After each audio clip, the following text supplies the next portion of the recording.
Okay, good morning and welcome to Yeshiva YouTube. Iyun. Today we're doing Maseches Eiruvin, the second parak, Mishnah's Hey and Vav. Mishnah Hey talks about a big, large area which is outside of the city, or a big, a yard, a garden that you have.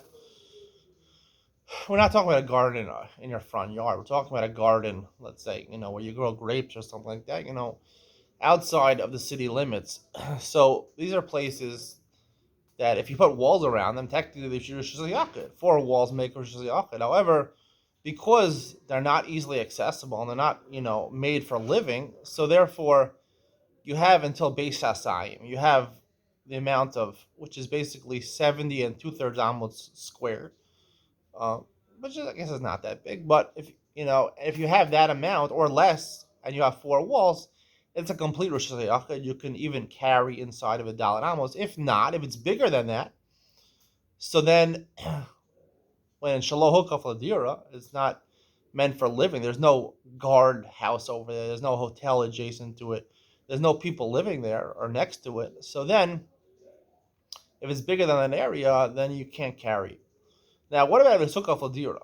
If it's Hukaf Ladira, so the Mishnah starts on the Rehuv and Baba's opinion. You need both. You need less than Beis Hasayim, and you need Hukaf Ladira in order to treat Rosh Hashanah.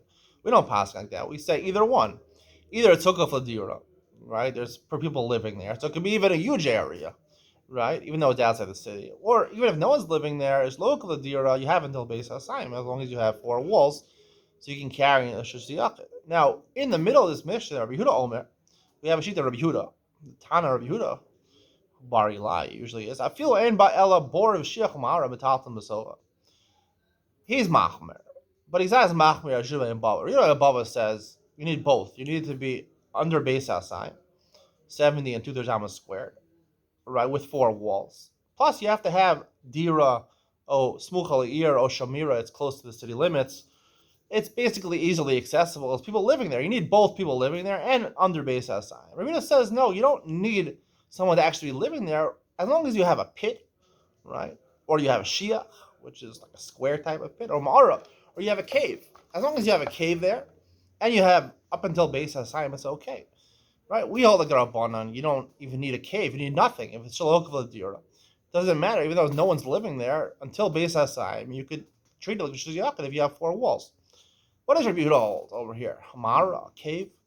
So I think it really ties into the Machlokas Rabbi Yehuda and the Rabbanan Mezekah Sukkah, where they have a discussion whether Sukkah is considered Diras Kva or Diras Arai. Now, is a sukkah considered a permanent dwelling, or you're only living there for 7 days? The nature of a sukkah is, very temporary type of structure. And the Rabbanan holds Diras Arai, it's a temporary dwelling. What's the machlokas? The machlokas really is, and this goes back to the first parak of Maseches Eiruvin when we discussed a kura and a mavoy, is that right, one explanation, the third explanation, the Gemara is on Sukkah and Dav Beis, between Rabbi Yehuda and the Rabbanan, whether you can have the schach above 20 amos. The Rabbanan say Sukkah Diras Arai, right? And therefore, if you want to build schach above 20 amos, you're gonna have to make walls out of barzel. You're gonna have to make walls that are not out of barzel. You're gonna have to knock them in, with yasedos, with nails, and it has to make a permanent structure. And Sukkah Diras Arai, it's not meant to be a permanent structure. It's a temporary structure. Now, you're only living there 7 days of the year, technically. Or it's maybe 8 days in America, so in Chutz La'aretz. So the idea is that it's really dira al adchak, right? No one wants to live in a sukkah outside, especially in America. It's cold there. You don't want to live outside. It's dira al adchak. It's living there, right, under extenuating circumstances. So the question is, Machlok Rabbanan Rabbi Yehuda, I'm suggesting, is whether that's considered to be a temporary dwelling, or is that considered to be maybe a dira al adchak? It's considered to be like a permanent dwelling, because since you could do there under extenuating circumstances, it's the same thing as a regular dira. And that's machlokas. That's why, according to Rabbanan, it has to be 20 amos, right? Because if it's higher than that, then and you have to make a diras kva, right? You have to make it into a permanent structure. And the whole purpose and the whole idea of sukkah is that it should be a temporary dwelling. because it should be dira li'adchak. If you're making it a permanent way, then it's not dira li'adchak, it's a dira, a complete dira. And Rabbi Yehuda holds dira li'adchak, right? The whole nature of sukkah, 7 days outside, dira li'adchak is considered to be like a normal dira. So therefore, you can even make diras kavah. You can even make permanent. So therefore, he says over here, Rabbi Yehuda says that even though it's a mara, right? It has only a cave over there. It doesn't have a hotel over there. There's no house over there.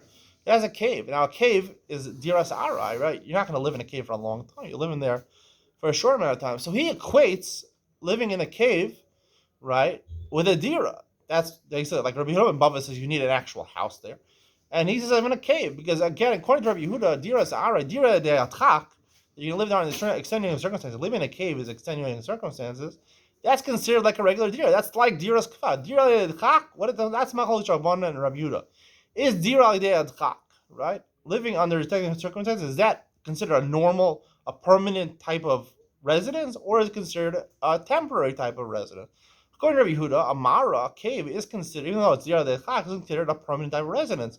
And that's why he says, if you have a cave there, it's already good enough. You don't need an actual hotel there, and you could treat it like Beis Hasayim, hukaf ledira, even though there's only a cave there.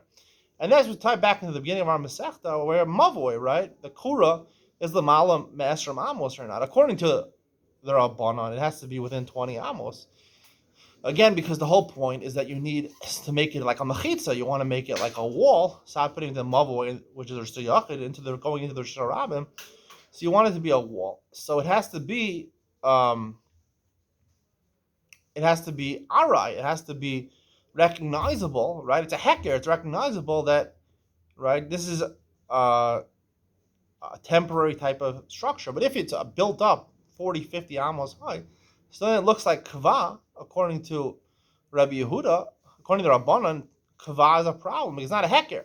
And Rabbi Yehuda says, no, kavah, it doesn't matter, right? Kavah, the idea is mechitza. It's a heker of a mechitza, of a wall, permanent structure. And then because of a permanent structure, that makes it a mechitza. It's a heker shel mechitza, like we explained over there.